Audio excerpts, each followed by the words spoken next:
اعوذ باللہ من الشیطان الرجیم بسم اللہ الرحمن الرحیم۔ السلام علیکم ورحمۃ اللہ وبرکاتہ۔ Islamic library studio YouTube channel پر حضور شیخ الاسلام ڈاکٹر محمد طاہر القادری کی کتاب تذکرے اور صحبتیں کی اگلی نشست لے کر آپ کی خدمت میں حاضر ہیں۔ ہماری آج کی نشست کا موضوع ہے اکابر صوفیاء و مشائخ کا حضرت شیخ عبدالقادر جیلانی رحمۃ اللہ علیہ سے اسرار و معارف کی نسبت سوال کرنا، اور حضرت شیخ عبدالقادر جیلانی رحمۃ اللہ علیہ کی خدمت میں اکابر صوفیاء و مشائخ اور عرفاء و فقراء حاضر ہو کر جب اسرار و معارف کی نسبت سوال کرتے تو آپ جواب مرحمت فرماتے تھے۔ محبت۔ حضرت شیخ عبدالقادر جیلانی رحمۃ اللہ علیہ سے محبت کی نسبت پوچھا گیا تو فرمایا کہ محبت ایک نشہ ہے جس کے ساتھ ہوش نہیں ذکر ہے، جس کے ساتھ محب نہیں اضطراب ہے، جس کے ساتھ سکون نہیں۔ محبت یہ ہے کہ بندہ غیر محبوب سے اندھا ہو جائے اور محبوب کی ہیبت سے بھی اندھا ہو جائے، پس محب پوری طرح اندھا ہے۔ عاشق لوگ ایسے مست ہیں کہ اپنے محبوب کے مشاہدے کے سوا ہوش میں نہیں ہوتے، وہ ایسے بیمار ہیں کہ اپنے مطلوب کے ملاحظہ کے سوا تندرست نہیں ہوتے، وہ ایسے حیران ہیں کہ اپنے مولا کے بغیر کسی کے شائفتہ نہیں، اس کے پکارنے کے سوا کسی کو جواب نہیں دیتے۔ ہمت۔ اسی طرح ہمت کے بارے میں جب سوال کیا گیا تو آپ رحمۃ اللہ علیہ نے فرمایا، اپنے نفس کو دنیا سے، روح کو تعلقات آخرت سے، اپنے قلب کو ارادوں سے اور اپنے سر کو موجودات سے علیحدہ کر لینا ہمت ہے۔ ذکر۔ اسی طرح جب آپ سے ذکر کے بارے میں پوچھا گیا تو آپ رحمۃ اللہ علیہ نے فرمایا، دلوں میں حق کے اشارہ سے ایک ایسا اثر ہو جس کو غفلت مقدر یعنی رنجیدہ یا غمگین نہ کرے۔ اس وصف کے ساتھ چپ رہنا، سانس لینا، قدم چلنا پھرنا سب ذکر ہی ہوگا۔ شوق۔ آپ نے فرمایا، عمدہ شوق یہ ہے کہ مشاہدہ سے وہ ملاقات سے سست نہ پڑ جائے، دیکھنے سے ساکن نہ ہو، قرب سے ختم نہ ہو اور محبت سے زائل نہ ہو، بلکہ جوں جوں ملاقات بڑھتی جائے شوق بھی بڑھتا جائے۔ توکل۔ حضرت شیخ سے توکل کی نسبت پوچھا گیا تو فرمایا کہ دل کا خدا کی طرف مشغول ہونا اور غیر خدا سے الگ ہونا توکل ہے۔ جس پر پہلے بھروسہ کرتا تھا اس کی وجہ سے اب اس کو بھول جائے اور اس کے سبب ہر غیر سے مستغنی ہو جائے۔ توبہ۔ آپ نے فرمایا، توبہ یہ ہے کہ خدا تعالیٰ اپنے بندے کی طرف اپنی عنایت سے دیکھے اور اس عنایت سے اپنے بندے کے دل کی طرف اشارہ کرے، اس کو خاص اپنی شفقت سے اپنی طرف قبضہ کرتے ہوئے کھینچ لے، پھر جب وہ ایسا ہو جائے تو اس کی طرف ہر ہمت فاسدہ سے الگ ہو کر کھینچ آتا ہے اور تمام امر اللہ کے لیے ہو جاتا ہے۔ صبر۔ آپ نے فرمایا، صبر یہ ہے کہ بلا کے ہوتے ہوئے اللہ عز و جل کے ساتھ حسن ادب و ثبات پر قائم رہے اور اس کے کڑوے فیصلوں کو فراخ دلی کے ساتھ احکام کتاب و سنت کے مطابق مانے۔ اس کی بہت سی قسمیں ہیں۔ اللہ کے لیے صبر کرنا یہ ہے کہ اس کے امر کو ادا کرے اور اس کی نہیں سے باز رہے، اور اللہ کے ساتھ صبر کرنا یہ ہے کہ اس کی قضا کے جاری ہونے کے وقت بھی سکون میں رہے، اور ایک صبر اللہ پر ہے جو یہ ہے کہ ہر شے میں اس کے وعدے کی طرف میلان ہو۔ دنیا سے آخرت کی طرف مومن کا چلنا سہل ہے، مگر نفس کا اللہ کی طرف چلنا زیادہ مشکل ہے، یہ اصل صبر ہے۔ صدق۔ آپ نے فرمایا، صدق کی 3 اقسام ہیں۔ 1، صدق اقوال میں یہ ہے کہ ان کا قیام دل کی موافقت ہو۔ 2، اعمال میں یہ ہے کہ ان کا قیام حق کی رویت پر ہو۔ 3، احوال میں یہ ہے کہ ان کا قیام خود حق پر مبنی ہو، انہیں نہ رقیب کا مطالبہ مقدر یعنی رنجیدہ و غمگین کرے اور نہ فقی کا جھگڑا۔ رضا۔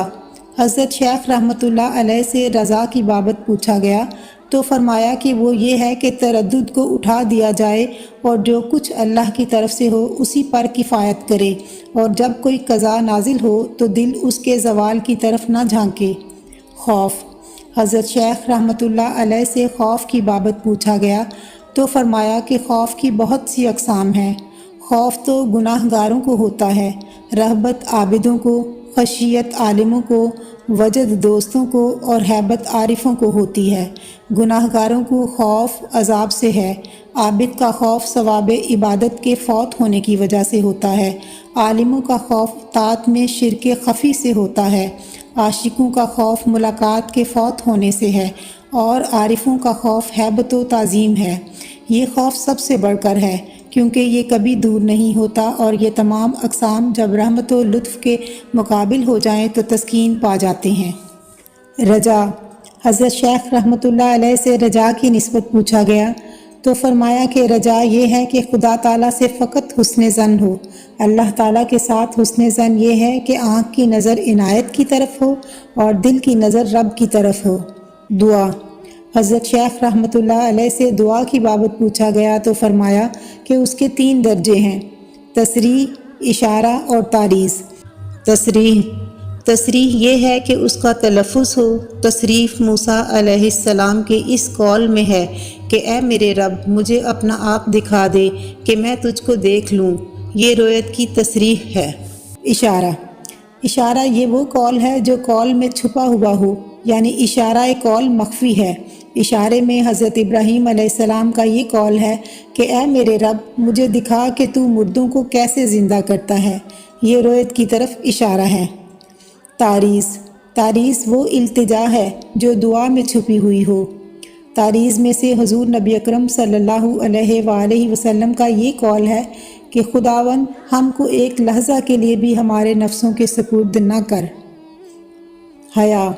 حضرت شیخ سے حیا کی بابت پوچھا گیا تو فرمایا کہ بندہ اس قول سے حیا کرے کہ اللہ کہے کہ بندے تو میرے حق پر قائم نہ ہوا، اور گناہوں کو شرم کی وجہ سے چھوڑ دے اور تقصیر کے خیال سے عبادات بجا لائے، یہ کہ اللہ تعالیٰ کو اپنے دل سے خبردار جانے، پھر اس سے حیا کرے۔ زہد۔ آپ نے فرمایا زہد یہ ہے کہ دل اس خیال سے خالی ہو جس سے ہاتھ خالی ہے، دنیا کو ذلیل سمجھے اور دل سے اس کے آثار کو مٹا دے۔ خشوع۔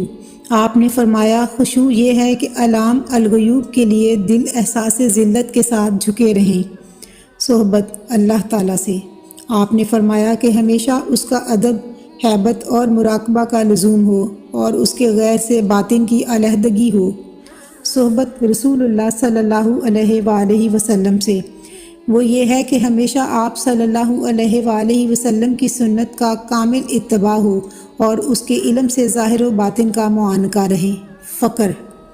آپ نے فرمایا فقیر صادق کی تعریف وہی ہے جو اللہ سبحانہ نے فرمائی ہے کہ ترجمہ ہے تاکہ تم اس چیز پر غم نہ کرو جو تمہارے ہاتھ سے جاتی رہی، اور اس چیز پر نہ اتراؤ جو اس نے تمہیں عطا کی، اور اللہ کسی تکبر کرنے والے، فخر کرنے والے کو پسند نہیں کرتا۔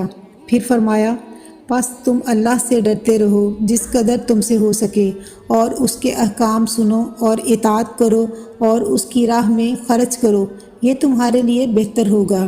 اور جو اپنے نفس کے بخل سے بچا لیا جائے سو وہی لوگ فلاح پانے والے ہیں۔ اخلاص۔ آپ نے فرمایا کہ اخلاص میں نقصان یہ ہے کہ بندہ اعمال میں اپنے اخلاص پر نظر رکھے، اور جب اللہ تعالیٰ ارادہ کرتا ہے کہ کسی بندہ کو مخلص بنائے تو اس کے اخلاص سے اس کا اپنے اخلاص کو دیکھنا دور کر دیتا ہے، پس وہ سچا مخلص ہو جاتا ہے۔ اس کے ساتھ ہی ہماری آج کی نشست کا اختتام ہوتا ہے۔ آئندہ بدھ تک کے لیے اجازت دیجیے۔ اللہ حافظ۔